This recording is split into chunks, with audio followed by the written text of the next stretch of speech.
Welcome to the course on stochastic modeling and queuing theory. In this lecture, we will look at the MG1 queue. This MG1 queue is basically a generalization of the MM1 queue.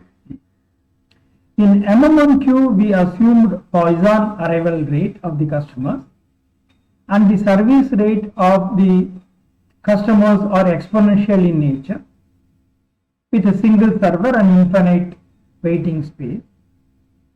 Because of the memoryless property of the inter-arrival time of the customers and the service duration, we had both the arrival characterization as well as the service characterization being memoryless. We called it as the MM1 queue.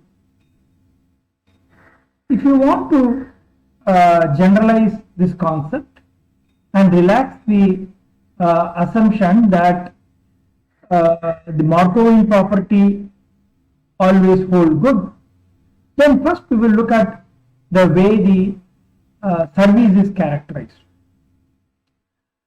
The time it takes to service the customer is exponential under certain conditions, and that conditions may not always be obeyed. It may be that the service time can be deterministic in nature, or it may follow certain distribution. It may be uniformly distributed over certain values and so on. But it may still be realistic to assume that the arrival of customers is Poisson in nature, as long as the population from which customers arrive is very large, and each customer arrives in a manner which is independent of the arrival of other customers. The Poisson arrival characterization still holds good, so we can retain the Markovian property for the arrival characterization. So the M in the first symbol of the Q notation holds good. Whereas we now drop the assumption that the services are exponential in nature. Instead, we let it to have a general distribution, and therefore we will denote the queue as an MG1 queue. Still, we assume that there is one server and there are infinite waiting space. So again, as in the case of the MM1 queue, we are interested in 4 quantities: the average number of customers waiting in the queue, which excludes customer who may be getting service. We will denote it as NQ. The average time a customer spends waiting in the queue, not including the time spent with the service. That is denoted as W. The total number of customers in the queuing system, which includes those who are waiting and those who may be getting service if any. That is denoted as N. And the total response time of the queuing system, or the total time a customer spends in the queuing system, which includes the time in waiting as well as in getting the service, is equal to the time from the moment the customer arrives at the queue till the customer leaves the queue after getting service. That we denote it as T. So NQ, W, N and T are the 4 quantities of interest to us. We should note that N and T are connected using the Little's formula, and similarly NQ and W are connected through the Little's formula. So the approach that we will take is first to derive W, from which we will derive NQ. Using W we will derive T, and then from T we will derive N. So once we get hold of one of these quantities, all other 3 other quantities can be easily arrived at. This approach is what is usually taken for analyzing any given queuing system. So the service characterization is generic, which means it will be governed by a probability density function. If we denote x to be the random variable that governs the service characterization, fx of x is the probability density function.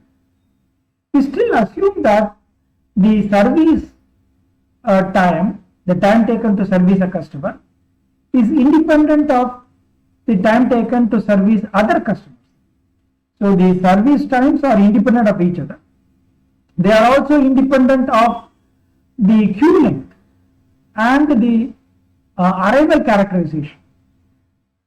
So the service times, sequence of service times of the first, second, third customers are all IID random variables.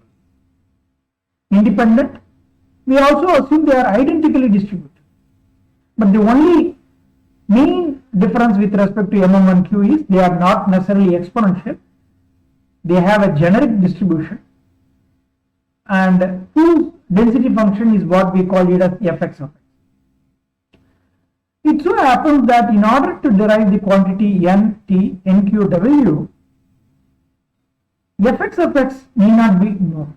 The entire density function of the CDF of x is not necessary.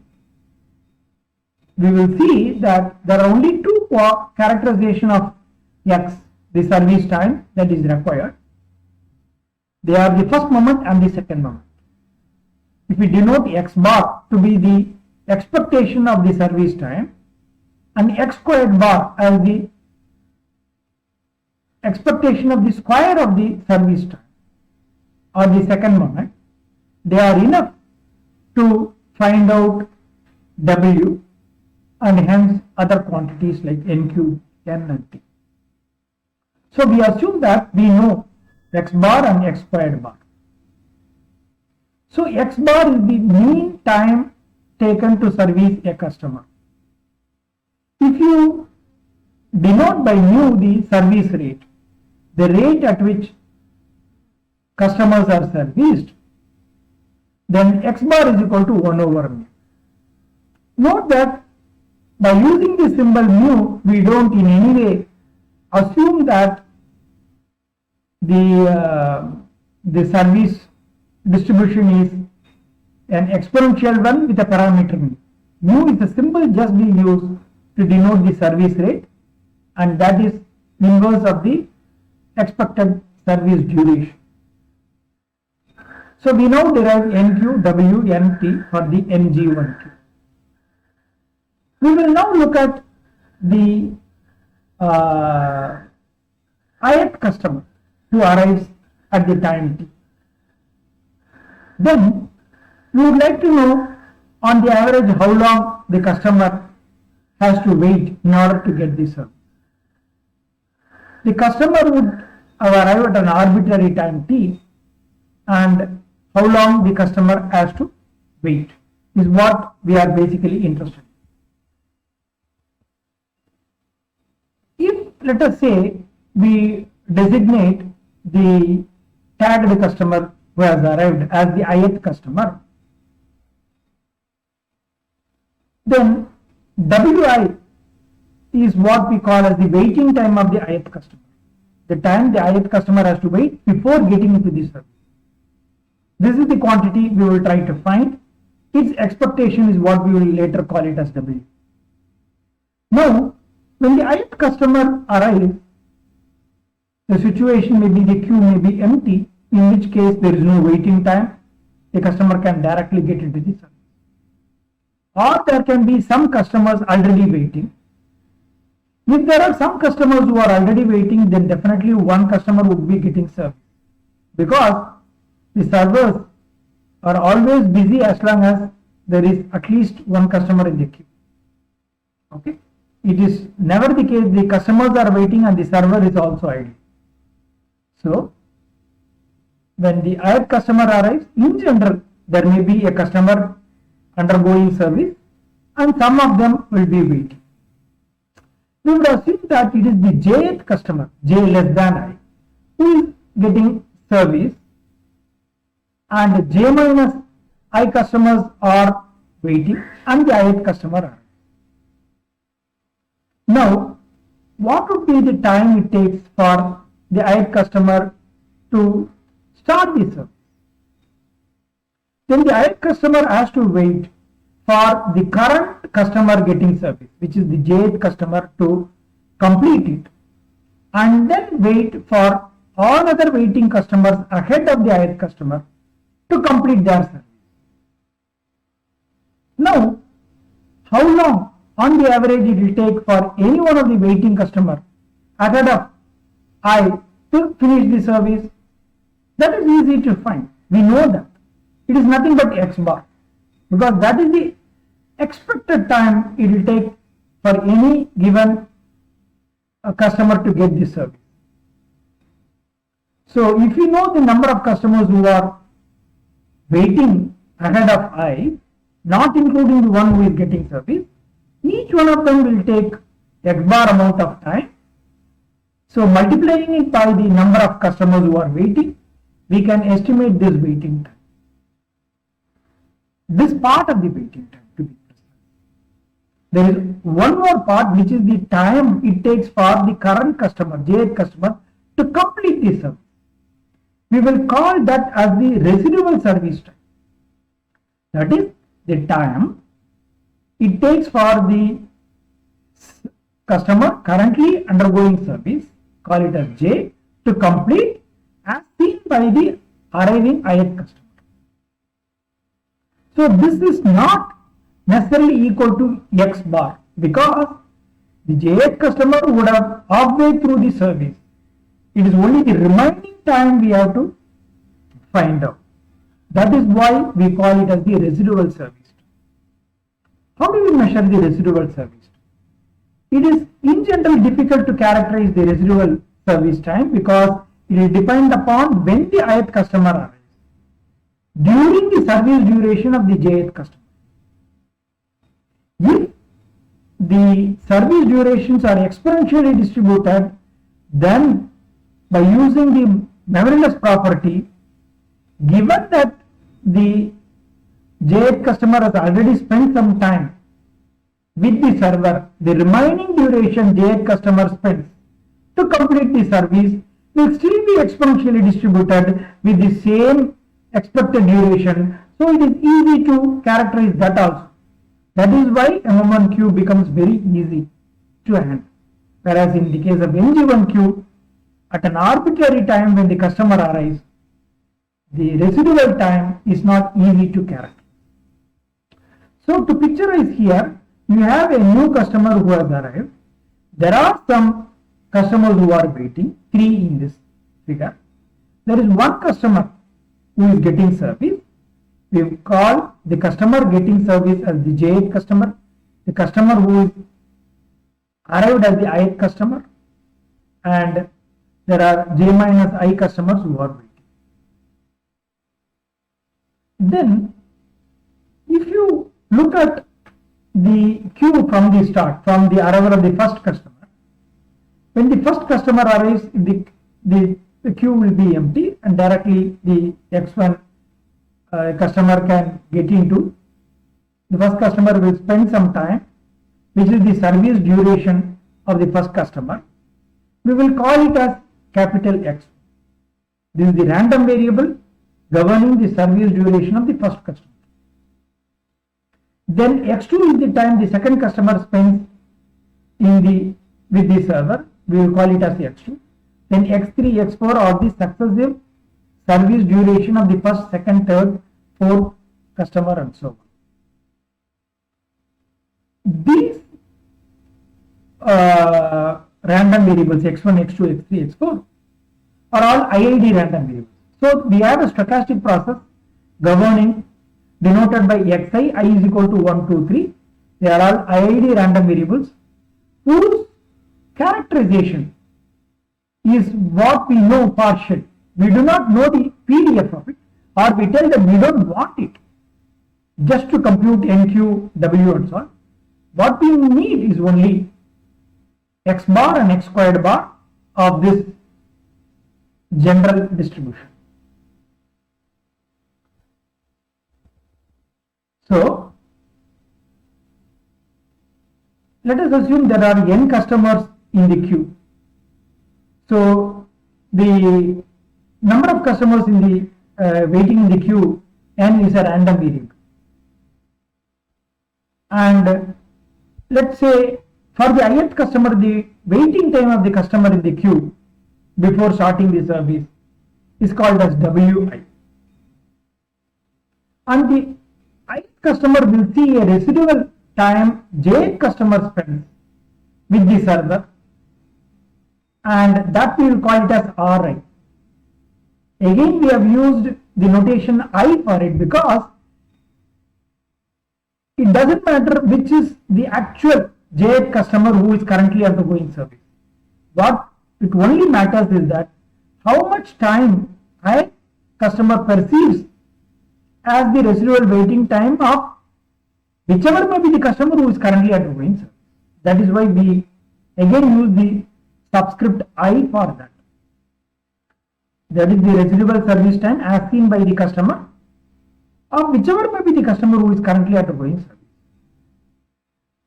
Then the ith customer will get the service and spend some time, which we will call it as X. And the number of customers who are waiting in the queue at the time the ith customer arrives, we will call it as Ni. Then we can find out the time it takes for the ith customer to take the service using this formula. That is, at the time t the ith customer arrives, the customer spends x1, 1, 2, 3. We will call the customer head of the line customer as 1, then 2, 3, 4, and the customer who is at the tail at the time the ith customer has arrived is the nth customer. So the ith customer will be standing behind the nth customer. Each one of them will take x1, x2, x3, x4 and so on xn as the service duration. So when at the time the ith customer arrives, there is a residual time before the service of the head of the line customer to get start. That is this part. Then the head of the line customer, which we will call it as 1, start the service taking a duration of x1. Then the second customer who would have moved to the head of the line will start the service. All of them will move one step ahead as one service completion happens. That is the x2, then x3 and so on. When xn completes the service, the ith customer can enter the service. So this is the total duration the ith customer spends waiting in the queue, and that is what we will call it as W. And W is equal to Ri this time plus the sum of these times x1, x2, x3 to x. So what is this values?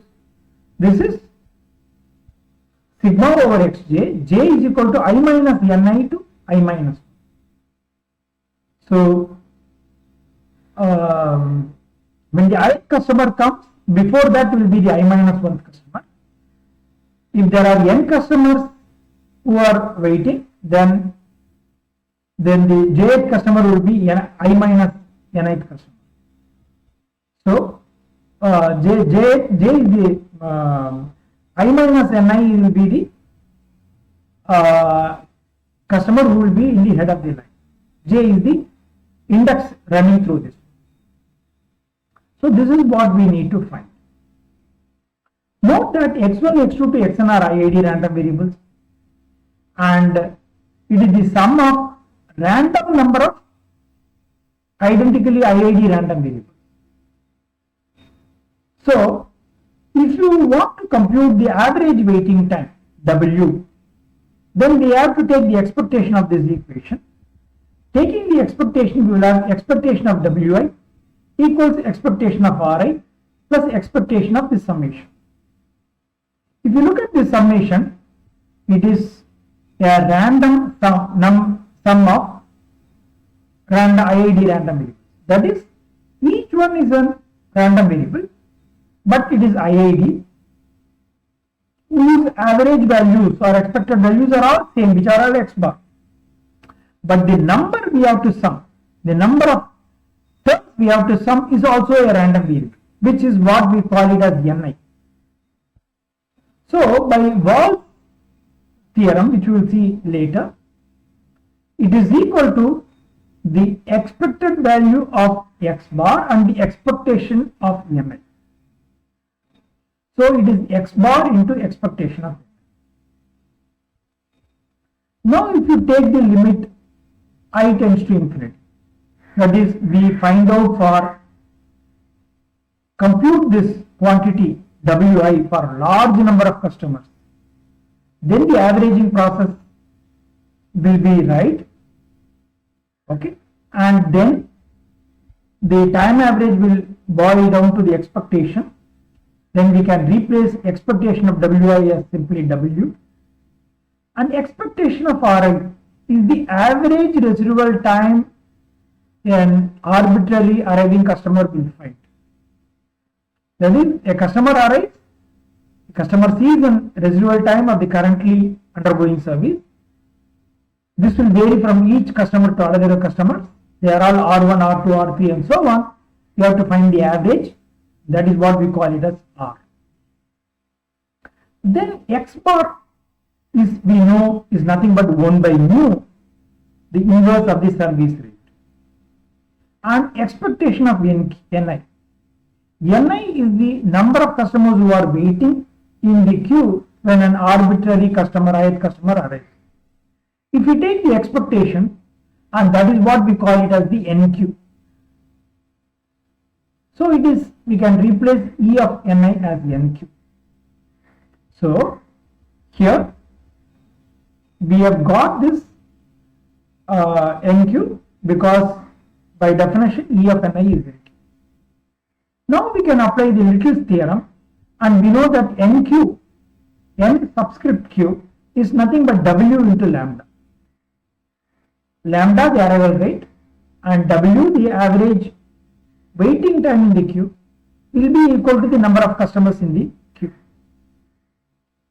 And we also know that the ratio of the arrival rate to the service rate can be denoted using the symbol rho. Therefore, with all these things, the NQ is replaced by lambda W, W into lambda. This lambda by mu we will denote it as rho.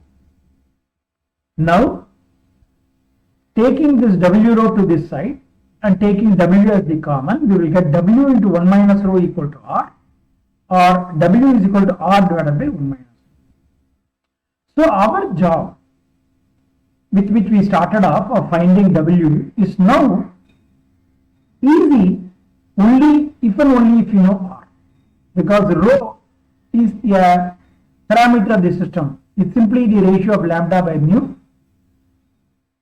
If only R is known, then W can be found. So now it is, you know carefully that everything boils down to computing R, which as such is a very simple looking. It is just the residual time a customer has to spend. Maybe it looks like a very small quantity. One may even tend to drop it, but that is the quantity which fixes W. The average response time is what we want to find. So most of our effort in deriving the MG1 formalism will be spent on deriving the formula for R, the average residual waiting time. So we now derive a formula for R. So first we look at how the residual time can be characterized. So let us say that we want to find the residual time of the ith customer and average it over all customers, right, over a large number of customers. Now if you look at how the residual time we look at, let us say the ith customer arrives at a time when a service begins. It's a very special case. A customer arrives, it so happens that that is the time a customer has just left and another customer on the head of the line just enters the server. Then the residual time will be just equal to the service time of the jth customer. If we denote x1, x2, x3 or the service time of the first, second, third customer and so on, xj will be the service time of the jth customer and that will be the residual time of the ith customer who has just entered. So, if you look at the system at the time when a service gets over, it is easy to predict the future because when a service gets over, a new service starts. If the queue is non-empty, we will know how long it will take for the new service to get over on the average, which will be x bar. And if we know the number of customers who are waiting, each one will take on the average x bar time. N into the x bar will be the time we have to wait apart from the residual time. So it will be x bar plus n into x bar. It is easy to find out. So you don't need to remember the history in order to characterize the future time taken by each and every one of the customers. So at these points, when a service starts, the system exhibits the Markovian property or the memoryless property. History is not required in order to predict future at these points. We see that at these points the system renews itself. It forgets the history and starts afresh and renews itself. So these are all what are called as the renewal stochastic process. We will deal with renewal process later in detail. So these renewal time points are the point of time when a service stops and a new service begins. The duration x, which is the service time, need not be exponential, and if it were exponential, we can invoke the memoryless property and the residual time can be easily characterized. Because they are not exponential, characterization of the residual waiting time takes some effort. We will carry it out. Let xi denote the service time of the ith customer. So capital X1, capital X2, capital X3 are the service time of the first, second, third customer and so on. Let their realizations be denoted as small x1, small x2, small x3 and so on. Small xi is the realization of capital Xi, the ith service duration.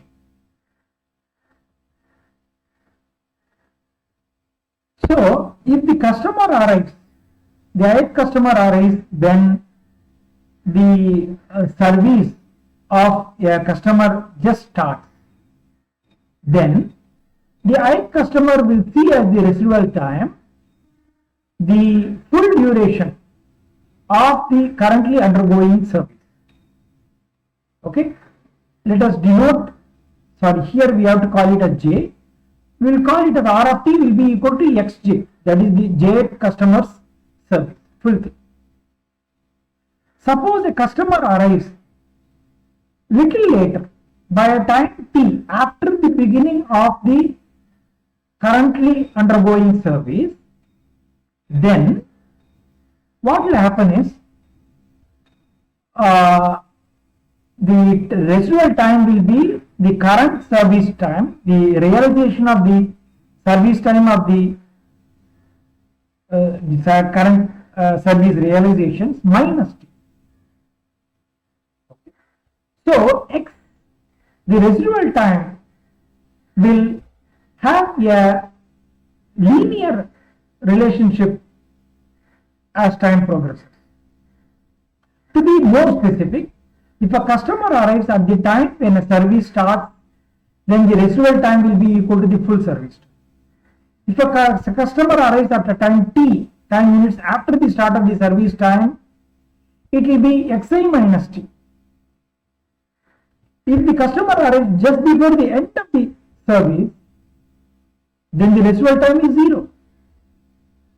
If the customer arrives just after the completion of the ith service, then the I plus 1th customer's service will start and its realization will be xi plus 1, and therefore R of t will be equal to xi plus 1. So the residual time will start at xi, which is the time at which the ith customer ith service starts, and it will linearly fall to 0 over time equal to xi.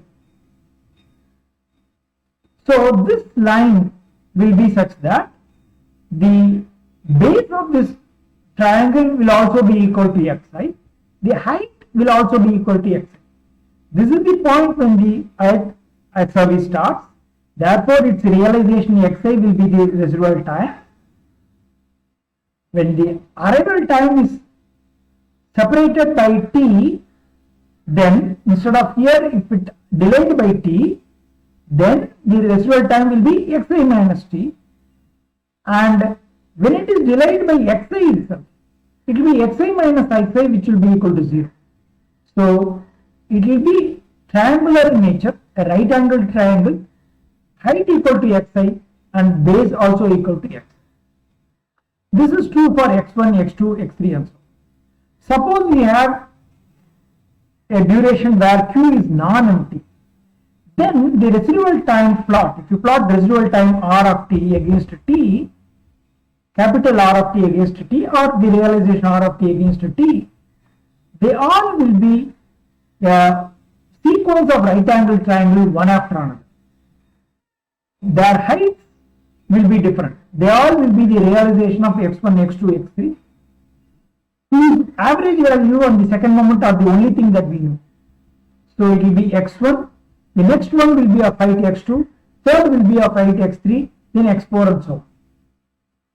At any given time if the q is empty, then R of t becomes 0, because here when this customer completes the service there is no one waiting, so the residual time will be 0, because if any arriving customer during this time can immediately start the service, there is no residual waiting time. So we will have what are called as the busy period of the server, during which you will have a residual time will be a sequence of right angled triangle of varying heights, then an idle time of the server where R of t is equal to 0, then another busy duration will start, and so on. It goes like that. So what we need to find is just the average waiting time.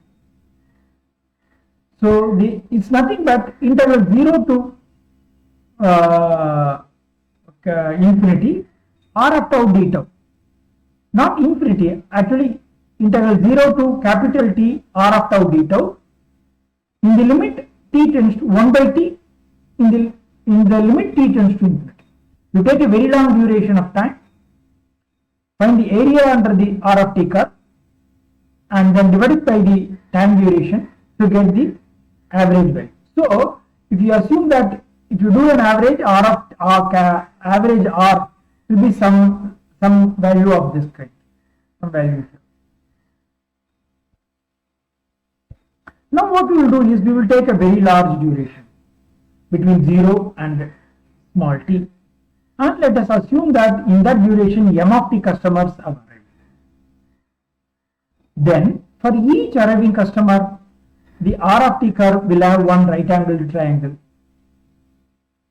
and the height will be x1, xi, and the base will also be xi for each I in from 1 to empty.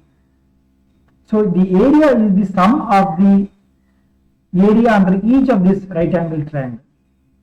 There are m of t such triangles. So the total area is sigma I varying from 1 to m of t into area of this triangle, which is 1/2 of the base into height. Base is also capital Xi, height is also capital Xi. So it is sigma I varying from 1 to m of t 1 half xi the whole square. Okay, so here this is random variables. If you take the expectation, then they will become the realization. Okay, not expectations. If you we have to, this is generic quantity. To actually find an area, we have to take the realizations of x1, x2. Now this is the area. To find the average residual time, or we have to find the average using this area, that is limit t tends to infinity, where t is the duration, 1 by t, 0 to t, r of tau d tau. So in place of this quantity, which is formally the average value of r, this integral is nothing but the sum of the areas of these triangles, so we can replace it by this. This integral can be replaced by this area. So limit t tends to infinity, 1 by 2, 1 over 2, that the 1 by 2 has been taken out, 1 by t, sigma I varying from 1 to m of t xi whole square. Now we will multiply and divide by the quantity m of t. Okay, so this is being done here. Now what we will do is, we will take this t and divide it by this m of t, and this m of t we will bring it here and rewrite it like this. So limit t tends to infinity, m of t by t into 1 by 2 into 1 by m of t sigma I varying from 1 to m of t xi. Now look at this quantity with this braces. This is nothing but this is the total area.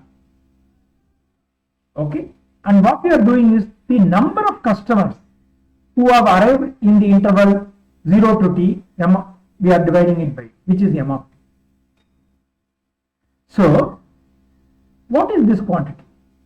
This is nothing but x1, x2, x3 are the realization of the service durations, the random IID random variables. x1 squared, x2 squared are the square of those service durations. We are taking a large number of them because m of t is large when t tends to infinity. We are taking a large number of sum of squares of the realization of the random variable and then taking an average, which is nothing but the second moment. Okay, so by definition this is nothing but the second moment of x, which is x bar squared. Then this 1 by 2 is here, and this quantity m of t by t is what we have to find out. So m of t is the average, is the number of customers who have arrived in 0 to t, and that we are dividing it by t. So over a very long duration, we count the number of customers who have arrived and we divide it by the time duration. Then what we would get is nothing but the arrival rate, which is lambda. So m of t by t is nothing but lambda. So on taking t tends to infinity, this quantity becomes lambda and this quantity becomes x bar squared. Okay, sorry, x squared bar. We take the square and then take the average. Now here a point that we have to carefully note is that m of t by t denotes the average number of customers who who have arrived, take the service and leave. Okay, in a duration of 0 to t, how many customers take the service and leave?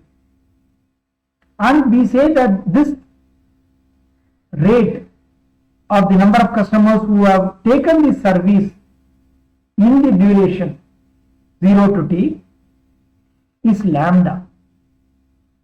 It should be noted that m of t by t is not equal to mu, the service rate. Why? Because mu is the service rate, the rate at which customers get service and leave the queue, when the server is always busy servicing the customer. But the server may be idling sometimes because of the random arrival of customers. So the rate at which customers leave the queue on the average is not equal to the service rate but the arrival rate, because over a large duration there are the number of customers who have left the queue after getting service will be equal to the number of customers who have arrived in the queue. For every customer that arrives, a customer will leave. If the duration is very large, every arriving customer has to eventually leave. So the number of customers who have left in the interval 0 to t will be equal to the number of customers who have arrived in the interval 0 to t, and therefore if you find the rate at which customers leave is also equal to the rate at which customers arrive, and that is why we will take it as lambda and not mu. So with this we can write R is equal to lambda by 2 into x squared bar. Now we know W is equal to R divided by 1 minus rho. Therefore plugging it, we get W is equal to lambda by 2 into x squared bar divided by 1 minus.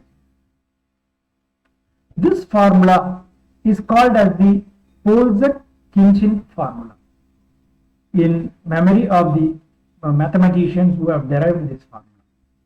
Often it is called using the shorthand notation pk formula for the mg1.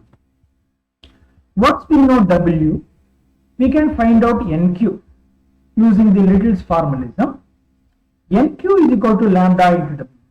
That is, if we construct a black box before the server start enclosing only the queue, then lambda is the rate at which customers arrive, W is the time they spend within the black box.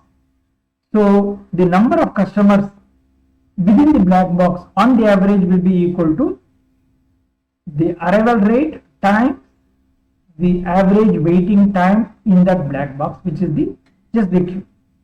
So nq is equal to lambda into W. So plugging lambda here, it is equal to lambda squared x squared bar by 2 into 1 minus rho. Okay, it is actually x squared bar. This is to be very clearly written. Now we have found the nq. How do we find n? We cannot take n is equal to nq plus 1 just because there is one server in the queue. This is a wrong one, because the number of customers, average number of customers in the queuing system is not always 1 plus the number of customers who are waiting. That will be true only when the queue is all the time full. That time the queue may be empty. So there is a probability that the queue may be busy, the server will be busy, there is a probability the customer will be idle. So we cannot equate n and nq by simply by letting n is equal to nq plus 1. But what we can do is we can statistically equate W and T. T is the average time a customer spends in the queuing system, that is equal to the average time the customer waits in the queuing system plus the average time the customer spends with the server, which is x bar. So T is equal to W plus x bar, which is right equation. And therefore to get a T, we add an x bar to this one, we get lambda x squared bar by 2 into 1 minus rho plus x bar. Now if you want to get n, again we can invoke the Little's theorem. N is equal to lambda into T, and therefore multiplying this whole equation by lambda, we get lambda squared x squared bar by 2 into 1 minus rho plus, sorry, there is a plus lambda into x bar. So this is what n will. Now this formula is the pk formula, the set of formulas are the pk formulas for the mg1q. We can see that we can retrieve back the formulas which are known to us, namely the MM1 formula, and even the simpler case of the MD1 formula, where the service time is deterministic. First, if you look at the MM1Q, then the service times are exponentially distributed. We know that x bar is what we call as equal to 1 over mu, where mu is the exponential parameter. And x squared bar is 2 by mu squared for an exponentially distributed random variable. So in place of x squared bar, if you put 2 by mu squared, then we get w is equal to, the 2 gets cancelled, we get lambda by mu squared into 1 minus rho. We know by lambda by mu is equal to rho. So w is rho divided by mu into 1 minus rho is what we get for the MM1Q, which is what we would have already derived for the MM1Q formalism. In the case of the MD1Q, we have the waiting, the service time which is deterministic. That is, it is always a fixed quantity. There is no randomness associated with it. So the service time is always fixed. We will again use the term x bar itself for that. And x squared bar is the square of the deterministic quantity. If we denote 1 over mu as the service time, deterministic service time, square of that is 1 over mu square. So x squared bar will take 1 by mu squared as the value. Plugging it here, we get lambda by 1 mu will become, so x squared bar is 1 over mu square. 1 lambda by mu will give you rho. So it is rho, this 2 will remain. It will not get cancelled as in the case of the MM1. So it will be rho divided by 2 into mu into 1 minus rho is what we get. That is for the MD1 case. Okay. So this is the way we analyze then MG1Q. Different variations of MG1Q can be thought of, and this MG1Q forms the basics with which other kind of queues can be easily looked upon. We will later look at MG1Q with vacation, and also MG1Q with priorities, and so on. With that, we will stop our lecture on the MG1Q formalism.